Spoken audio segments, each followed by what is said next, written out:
faut dire que l'organisme doit avoir constamment les moyens de résister à n'importe quelle agression.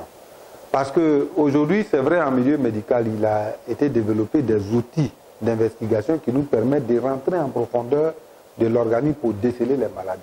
Mais avant même que l'homme intervienne, l'organisme se donne toujours les moyens naturels de déceler la maladie et de développer une contre-attaque pour que la maladie ne se développe pas. Donc l'organisme aura les moyens de développer une thérapie en interne avec ses propres moyens.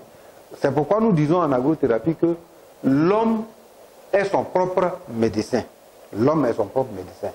Donc des maladies qui aujourd'hui frappent toutes les communautés du monde, les maladies comme le diabète, la tension, toutes les maladies que nous connaissons prennent donc racine dans l'homme lui-même. En effet, jusqu'à preuve du contraire, le diabète ne se transmet pas. La tension artérielle n'est pas contagieuse. Et nous sommes tous d'accord pour dire que ce sont nos aliments et nos boissons qui créent ces maladies-là.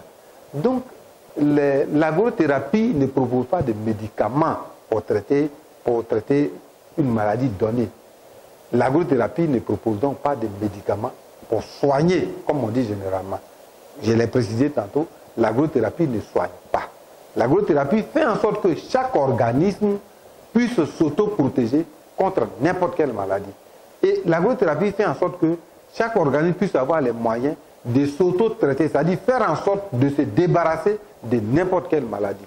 Et dans ces conditions, nos produits sont des produits multivertueux, c'est-à-dire des produits qui sont faits pour faire face à n'importe quelle agression.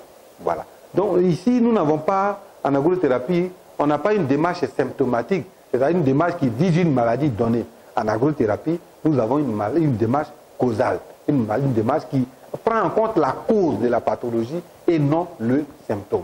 Parce que quand on parle d'une maladie, par exemple, comme le diabète, on parle du diabète en termes de maladie, non en termes de maladie unique. Le diabète n'est pas une seule maladie. Le diabète, c'est un bouquet de maladies. Parce que par ailleurs, au-delà du fait de se focaliser sur la glycémie, c'est-à-dire le taux de concentration du sucre dans le sang, comment se définit le diabète en agrothérapie? En agrothérapie, le diabète se définit comme étant, et écoutez bien, comme étant le nom donné à plusieurs maladies différentes qui ont en commun l'augmentation de la faim, de la soif, de la diurèse, de la modification hydroélectrolytique sanguine responsable d'une cachexie. Je répète, le diabète est le nom donné à plusieurs affections différentes ayant en commun l'augmentation de la faim, de la soif, de la diurèse, de la modification hydroélectrolytique sanguine responsable d'une cachexie. Dans cette définition, il n'est mentionné nulle part l'augmentation du glucose. Donc cela veut simplement dire que quand on dit plusieurs affections différentes, ça veut dire plusieurs maladies qui se mettent ensemble pour produire des symptômes. Mais si on se focalise sur l'augmentation, c'est-à-dire la concentration du glucose dans le sang, est-ce qu'en réalité on combat le diabète? Puisqu'on dit que c'est plusieurs maladies.